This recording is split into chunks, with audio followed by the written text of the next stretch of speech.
এই বঙ্গবন্ধু বহুমুখী সেতু নিয়ে সিটিভি বাংলার আজকের আয়োজন। 1949 থেকে 1998 সাল দীর্ঘ 50 বছরের প্রচেষ্টার ফল বাংলাদেশের গর্ব এই বঙ্গবন্ধু বহুমুখী সেতু বা যমুনা সেতু, যা 1998 সালের 23 জুন উদ্বোধন হওয়া এই সেতু বিশ্বের 11তম এবং দক্ষিণ এশিয়ার 5ম দীর্ঘতম সেতুর খ্যাতি লাভ করেছিল, যার দৈর্ঘ্য ছিল 4.8 কিলোমিটার এবং প্রস্থ 18.5 মিটার। এই সেতু বাস্তবায়নের পূর্বে দেশের প্রায় অর্ধেক জনগোষ্ঠী অর্থাৎ উত্তর পশ্চিম অঞ্চল রাজধানী থেকে অনেকটাই বিচ্ছিন্ন ছিল।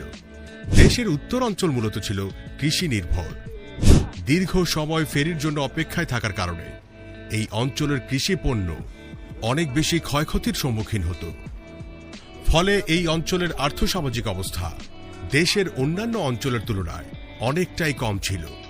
1995-96 সালের খানা আয় ব্যয়ের জরিপ অনুযায়ী যেখানে সারা দেশের দারিদ্র্যের হার ছিল 52%, সেখানে উত্তর অঞ্চলের রাজশাহী ও রংপুরের দারিদ্র্যের হার ছিল যথাক্রমে 62 ও 75%। আর এই পরিসংখ্যানই বলে দেয় দেশের দক্ষিণ পূর্বাঞ্চলের মানুষের অর্থনৈতিক অবস্থা এবং উত্তর পশ্চিম অঞ্চলের মানুষের অর্থনৈতিক অবস্থার পার্থক্যের সমীকরণ। বঙ্গবন্ধু বহুমুখী সেতু নির্মাণের পর যার চিত্র বদলাতে একেবারেই সময় লাগেনি।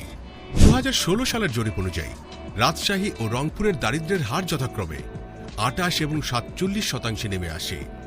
এই সহজ জরিপই বলে দিচ্ছে দেশের একটি অঞ্চলের আর্থসামাজিক অবস্থার পরিবর্তনে কতটা গুরুত্বপূর্ণ ভূমিকা রেখেছে আমাদের এই বঙ্গবন্ধু সেতু বা যমুনা সেতু। শুরুতেই বলেছিলাম এই সেতুর বাস্তবায়নের ইতিহাস দীর্ঘ অর্ধশত বছরের।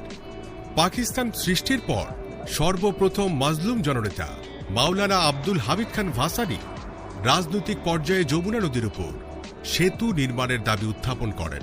1954 সালের প্রাদেশিক নির্বাচনে যুক্তফ্রন্টের 21 দফা নির্বাচনী ইস্তেহারেও এই সেতুর বাস্তবায়নের কথা উল্লেখ করা ছিল, কিন্তু তৎকালে পাকিস্তান সরকারের বৈষম্যমূলক নীতির কারণে সে সময় এই সেতু বাস্তবায়ন সম্ভব হয়নি।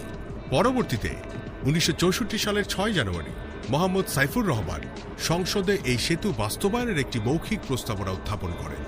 পুনরায় 1966 সালের 11 জুলাই রংপুরের প্রাদেশিক পরিষদ সদস্য শামসুল হকের উত্থাপিত প্রস্তাব প্রাদেশিক পরিষদে সর্বসম্মতিক্রমে গৃহীত হয়।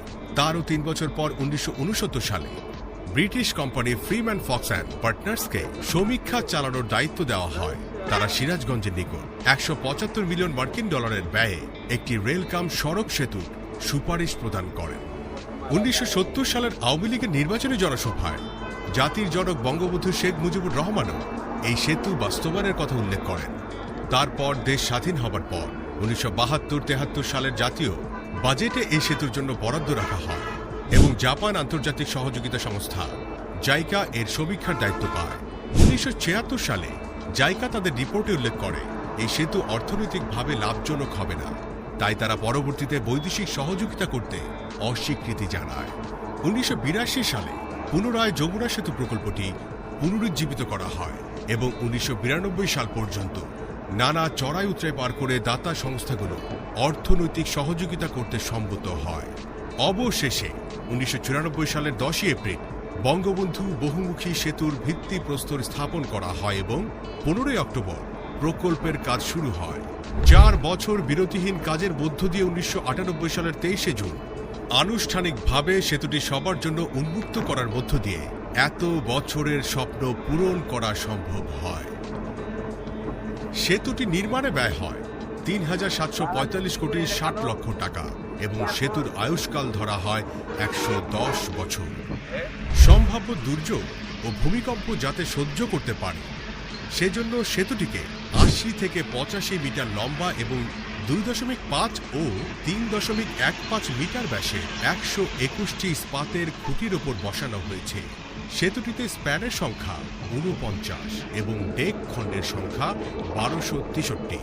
সেতুটির উপর দিয়ে 4 লেনের সড়ক এবং 2টি রেল ট্র্যাক বসানো হয়েছে। এই সেতুর নির্মাণ খরচ উত্তোলনের জন্য 25 বছর নির্ধারণ করা হয়েছিল, কিন্তু নির্ধারিত সময় 7 বছর পূর্বে সে লক্ষ্যমাত্রা অর্জন হয়ে যায়।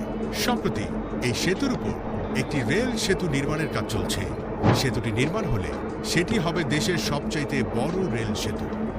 আর তাই বলতেই হয়, একবিংশ শতাব্দীর সূচনা লগ্নে বঙ্গবন্ধু সেতু নির্মাণ বাংলাদেশের মতো উন্নয়নশীল একটি দেশের জন্য বিশেষ আশীর্বাদ বয়ে এনেছে।